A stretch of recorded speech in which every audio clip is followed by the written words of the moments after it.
Projectile motion में continue topic में आज हम बात करेंगे maximum height of the projectile क्या होती है। फ़र्ज़ किया आपने यहाँ से एक ऑब्जेक्ट लॉन्च किया और ये प्रोजेक्टाइल पाथ को फॉलो करते हुए यहाँ पे आके लैंड करता है।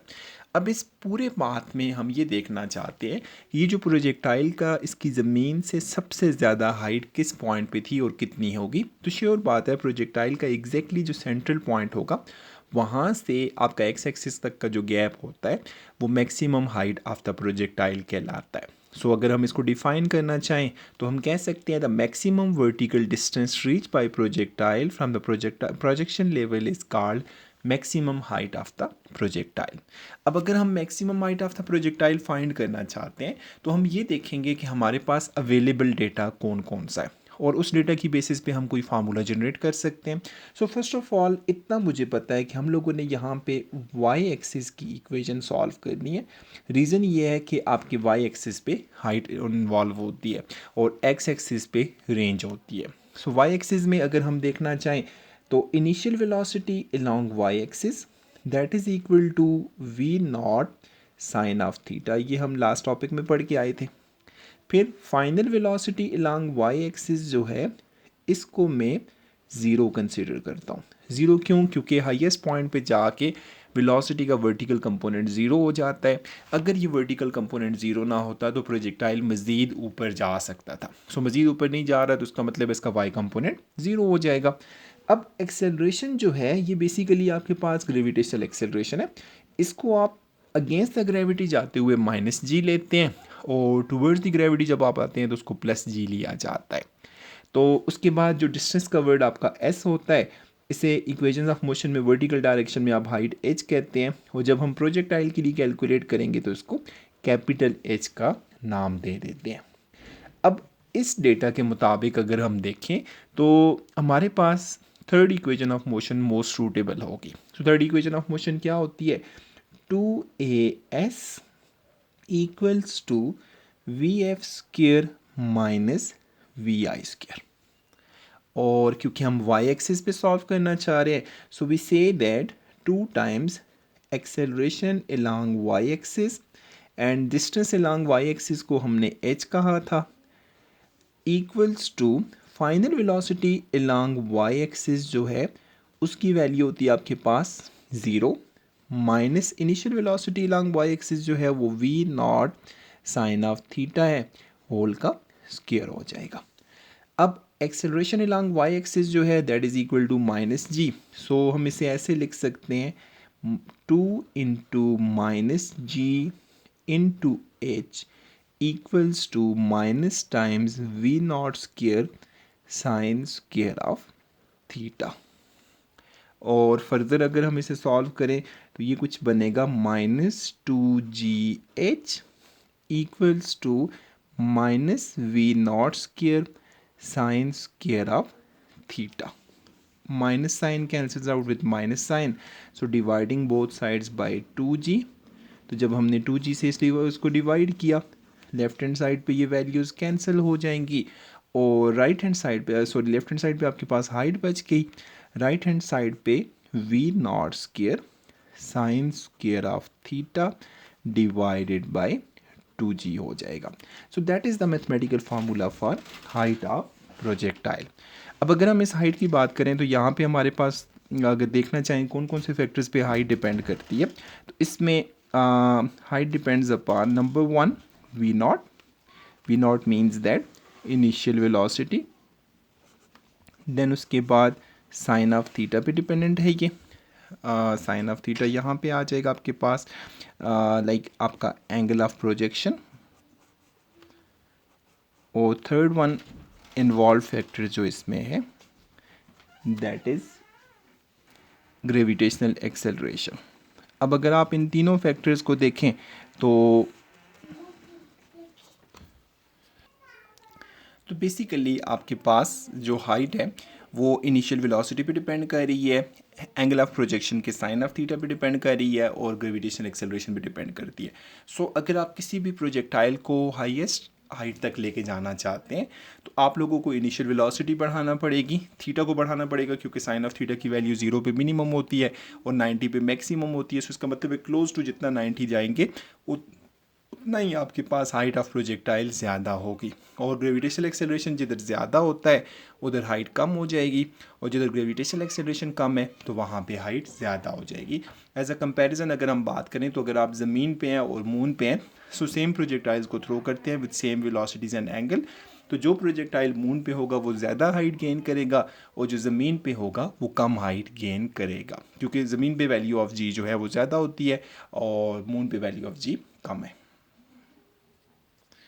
अब इसके बाद हमारे पास जो नेक्स्ट हेडिंग है that is time of flight. Time of flight का मतलब क्या होगा, आपने प्रोजेक्टाइल को यहाँ पे से थ्रो किया, इसकी इनिशियल वेलोसिटी थी वी नॉट और इसका एक्स एक्सिस के साथ जो एंगल बन रहा था वो थीटा था। तो जब यहाँ से प्रोजेक्टाइल थ्रो होता है अपने सबमिट पॉइंट को पहुँचने के बाद दोबारा ज़मीन पे आके गिरता है, जो आपका स्टार्टिंग पॉइंट है इसको आप पॉइंट ऑफ प्रोजेक्शन का नाम देंगे, जो हाईएस्ट पॉइंट है इसको सबमिट पॉइंट का नाम देंगे और जहाँ पे आपका प्रोजेक्टाइल लैंड करेगा उसको पॉइंट ऑफ इम्पैक्ट का नाम देंगे। तो पॉइंट ऑफ प्रोजेक्शन से लेके पॉइंट ऑफ इम्पैक्ट तक जितना टाइम रिक्वायर्ड होगा that is known as time of flight. तो टाइम ऑफ फ्लाइट को अगर हम डिफाइन करना चाहें तो हम कह सकते हैं that is the time taken by projectile to go from the point of projection to the point of impact is called time of flight. अब अगर टाइम ऑफ फ्लाइट को हम सॉल्व करना चाहें तो हम लोग वाई एक्सिस के लिए इक्वेशन सॉल्व करेंगे और आपके पास second equation of motion use होती है।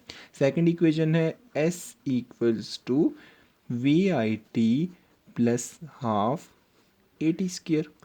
और अगर मैं इसको y एक्सिस के लिए लिखना चाहूँ तो s अलॉन्ग y एक्सिस के लिए हम लोगों ने नाम दे दिया इसको एस वाई का। Initial velocity along y axis जो है that is v naught sine of theta, क्योंकि टाइम ऑफ प्रोजेक्टाइल है सो इसे मैं कैपिटल टी से रिप्रेजेंट कर देता हूँ, प्लस 1/2। ए की जगह हम लोग माइनस जी भी प्लस लिख सकते हैं और प्लस जी भी लिख सकते हैं। जब हम अगेंस्ट द ग्रेविटी जा रहे होंगे तो माइनस जी लिखेंगे, टूवर्ड्स द ग्रेविटी जाते हैं तो प्लस लिखेंगे। लेकिन क्योंकि हमारी मैथमेटिकल कैलकुलेशन में टाइम नेगेटिव नहीं हो सकता सो हम आसानी के लिए ए की जगह माइनस जी लिख सकते हैं और फिर टी की जगह कैपिटल टी का स्क्वायर हो जाएगा। अब एक इंटरेस्टिंग बात यह है जब प्रोजेक्टाइल लॉन्च हुआ था तो इसका y कंपोनेंट या y एक्सिस पे जो हाइट थी वो 0 थी और जब ये इम्पैक्ट पॉइंट पे आके हिट करेगा उस वक्त भी इसकी हाइट 0 है। तो क्योंकि मैं equation along y axis find करना चाह रहा था so s along y axis is equal to 0। कहाँ कहाँ पे 0 है, आपके स्टार्टिंग पॉइंट पे भी 0 है और एंडिंग पॉइंट के ऊपर भी 0 है। तो अगर मैं इस इक्वेशन को मज़ीद सॉल्व करूँ तो ये रिजल्ट कुछ ऐसे बनेगा, s along y axis equals to 0 equals to v naught sin of theta t plus minus minus half G T square. और अगर आप इस minus half G T square को उठा के लेफ्ट हैंड साइड दी आप इक्वेशन पे ले आए तो ये बनेगा आपके पास plus half G T square equals to we naught sine of theta T. अब ये जो टी है ये टी स्क्वायर से कट जाएगा, 1/2 को दूसरी साइड पे ले जाएं तो ये आपके पास बनेगा 2v0 साइन ऑफ थीटा। और अगर आप दोनों साइड्स पे जी से डिवाइड कर देते हैं तो ये वैल्यू कैंसिल आउट हो जाएगी। So time becomes equal to 2v0 sine of theta divided by G. So इसका मतलब है जब आपने प्रोजेक्टाइल को थ्रो किया और एयर में जाके ये दोबारा से ज़मीन पे जाके हिट करेगा तो अगर हम देखना चाहते हैं कि प्रोजेक्टाइल का टाइम इंटरवल कैसे ज़्यादा होगा तो उसके लिए पहला फैक्टर हमारे पास ये है इनिशियल वेलोसिटी ज़्यादा करें। दूसरा फैक्टर ये है कि आप एंगल बढ़ा के थ्रो करें। अगर आप लेस एंगल पे फॉल करवाएंगे प्रोजेक्टाइल को तो ये जल्दी ज़मीन पे हिट करेगा, ज़्यादा एंगल पे फॉल करवाएंगे तो ये देर से हिट करेगा। इसकी बेस्ट एग्जांपल ये है अगर आप क्रिकेट में नॉर्मली जो बैट्समैन शॉट हिट करते हैं अगर उसमें एंगल कम हो तो आप देखते हैं उसका इम्पैक्ट जो टाइम इंटरवल होता है या टाइम ऑफ फ्लाइट होता है वो कम होता है। लेकिन जब एंगल ज़्यादा हो जाए तो वो बहुत ज़्यादा टाइम बॉल एयर में रिजाइड कर सकती है। तो ये आपके पास आ गया टाइम ऑफ फ्लाइट। अब टाइम ऑफ फ्लाइट तो वो टाइम था जिसमें प्रोजेक्टाइल ज़मीन से लॉन्च होने के बाद पॉइंट ऑफ इम्पैक्ट पे जाके गिरेगी। लेकिन अगर आपको ये पूछा जाए कि पॉइंट ऑफ प्रोजेक्शन से लेके समिट पॉइंट तक कितना टाइम होगा, तो क्योंकि ये प्रोजेक्टाइल आपका एक स्मूथ कर्व बन रहा है, तो स्मूथ कर्व में एग्जैक्टली सेंट्रल पॉइंट है, तो इसका मतलब है जो जितना आपका टोटल टाइम आया है उस टाइम को हाफ कर दें तो वो आपका समिट टाइम कहलाएगा। मतलब पॉइंट ऑफ प्रोजेक्शन से लेके समिट पॉइंट तक जाने के लिए जो टाइम चाहिए होगा, इसको आप लोग समिट टाइम का नाम देंगे।